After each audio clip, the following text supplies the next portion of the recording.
चलो welcome back. तो अब हम समझेंगे रेस्पिरेटरी सिस्टम। इससे पहले हमने डाइजेस्टिव सिस्टम समझा, अब हम रेस्पिरेटरी सिस्टम समझेंगे। रेस्पिरेटरी सिस्टम एग्जैक्टली क्या मतलब क्या बताता है आपको? ये बेसिकली आपकी ब्रीदिंग एबिलिटी बताता है। तो जब आप ब्रीद कर पाते हैं तो आप बेसिकली रेस्पायर कर पा रहे हैं, करेक्ट? तो पूरा जो ब्रीदिंग सिस्टम है आपका वो रेस्पिरेटरी सिस्टम कहलाता है। अब फ्रॉग ब्रीद कैसे करता है? तो आपको मैंने बताया था कि फ्रॉग के पास एक नॉस्ट्रिल होता है, करेक्ट? वहां से वो इनहेल कर सकता है।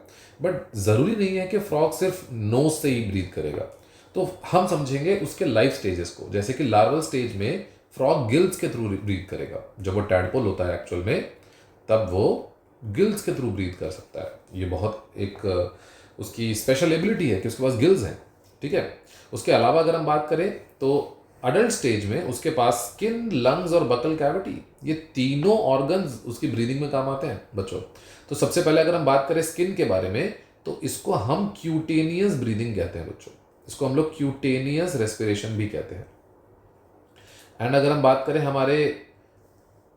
बात करते हैं लंग्स के बारे में, तो उसे हम पल्मोनरी कहेंगे, ठीक है। लंग्स को हम क्या कहेंगे? पल्मोनरी।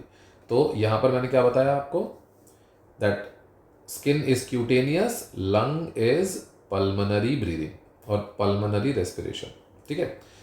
बकल कैविटी के लिए भी है। बकल कैविटी के लिए एक नाम है हमारे पास, इसको हम लोग बोलते हैं बकोफेरेंजियल। ओके, सो बकोफेरेंजियल रेस्पिरेशन, ठीक है। सो इतना हमने समझ लिया कि cutaneous respiration, pulmonary respiration and buccopharyngeal respiration, ये तीनों टाइप की रेस्पिरेशन हमारे पास होती है। अगर हम ये समझने जाएं कि ये इतनी सारी रेस्पिरेशंस है क्यों, तो एक चीज हमें क्लियर हो जाएगी कि जो क्यूटेनियस रेस्पिरेशन होती है बच्चों, मेजरली अगर हम बात करें क्यूटेनियस के बारे में, तो ये स्किन के थ्रू हो रही है।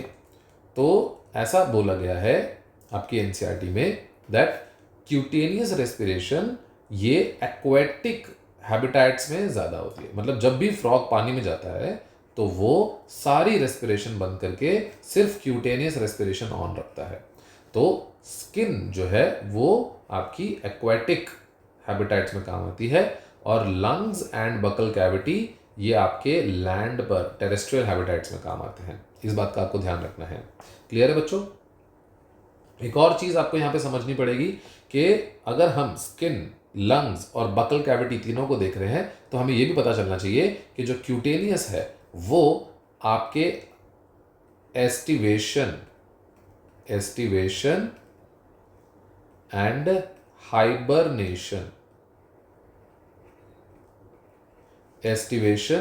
हाइबरनेशन ये दो पर्टिकुलर स्टेप्स हैं, इनके दौरान ये होता है। मतलब कहने का ये है कि एस्टिवेशन को हम समर स्लीप कहते हैं, आपको मैंने बताया था। हाइबरनेशन को विंटर स्लीप कहते हैं।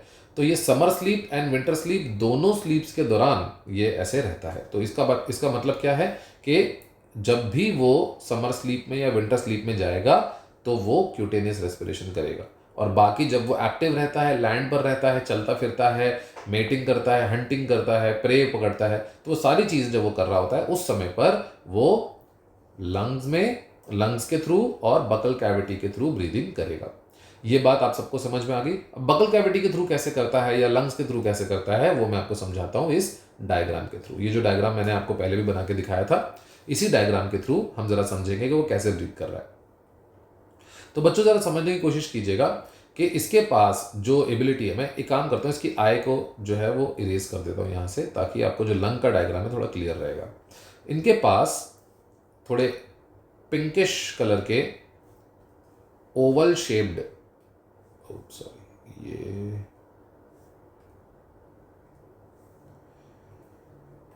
हाँ जी, तो यहां देखिए बच्चों, ये इनके नॉस्ट्रल से अटैच्ड एक लंबी सी ट्यूब आती है जो इनके थोरैसिक कैविटी तक जाती है, और थोरैसिक कैविटी में इनके ओवल शेप्ड ऐसे इलोंगेटेड लंग्स होते हैं पेयर में, ठीक है। इस तरीके से पेयर में लंग्स होते हैं, और वो इनके ऐसे ही ट्रैकिया से एसोसिएटेड होते हैं, और अंदर प्रॉपरली एल्वियोलार स्ट्रक्चर होगा, छोटा छोटा स्ट्रक्चर होगा इसका अंदर की तरफ, एल्वियोलार, जो इनको सरफेस एरिया बढ़ा के देगा जिससे प्रॉपरली ब्रीथ कर सकते हैं। इसका मतलब मैंने क्या कहा कि these are oval shaped elongated lungs. ठीक है बच्चों, इतना पार्ट क्लियर हो गया।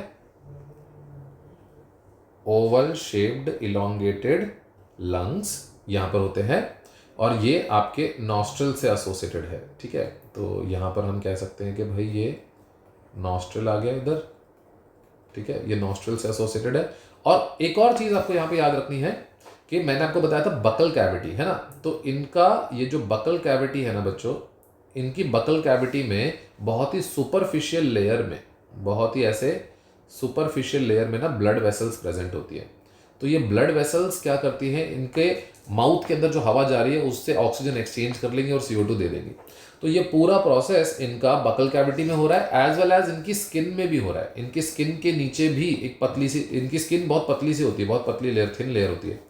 और ये म्यूकस भी सिक्रीट कर रही है, इनकी स्किन तो गीली भी रहती है, जिससे ये बहुत ज़्यादा हवा अट्रैक्ट कर लेते हैं। मतलब हवा इनके स्किन को बहुत अच्छे से कांटेक्ट में आ सकती है। तो जिस वजह से म्यूकस, क्योंकि इनकी स्किन को आप नोटिस करिए, जब भी आपकी स्किन गीली होती है, आप बाहर जाएंगे आपको ठंड ज़्यादा लगेगी। क्यों?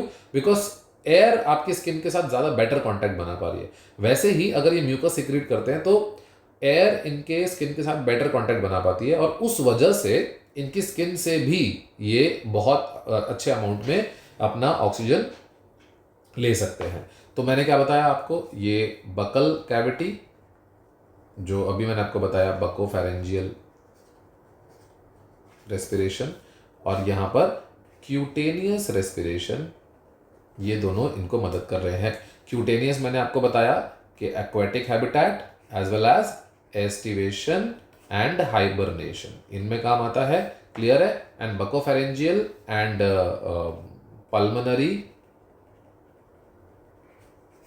Pulmonary more than 50% of the respiration है, मतलब जितना भी ऑक्सीजन लेते हैं उसमें से मोर देन 50% ये पल्मोनरी के थ्रू ही ले रहे हैं।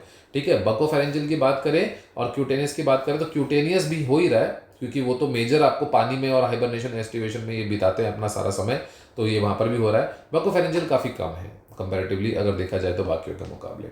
तो this was all about the respiratory part of the frog. Frog का रेस्पिरेटरी पार्ट हमने समझ लिया यहाँ पर प्रॉपरली कि किस तरीके से वो ब्रीथ कर रहा है।